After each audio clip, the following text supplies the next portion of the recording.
তো আমি অনেক অ্যাড দেখেছি এই আলপসের নাকি রোজমেরি ওয়াটারটা খুব কার্যকরী। তো আমি এটা কি করলাম, কিনেই ফেললাম, কারণ কি আমার হেয়ার প্রচণ্ড ফল হয়েছে টাইফয়েড হওয়ার পর, ছেলে হওয়ার পরে। তো আমি এটাকে কিনেছি, আর এটাকে কিনে আমি কদিন হলো আমি ব্যবহার করছি। এটা যেমন করে দেখিয়েছে এরকম স্প্রে করে এরকম এরকম করে স্কাল্পে নাকি ডলে দিলে খুব কাজ করে। আর আমি বেসিক্যালি এটা করি রাতের দিকে। রাতের দিকে এই কারণেই করি, কারণ কি রাত্রিবেলা তাহলে এটা কিছুক্ষণ স্টে করবে, রাত্রিবেলাটা সারাটা রাত স্টে করলে আমার মন বলে কাজটা ভালোই দেবে। তো তোমরা এরকম চিউনি দিয়ে দিয়ে শীতে কেটে কেটে দেবে।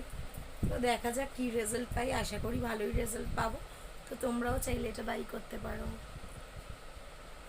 তো আমার মন তো বলছে কি যে কাজ দেবে, এবার যতক্ষণ না দিচ্ছে বোঝা যাচ্ছে। বাই।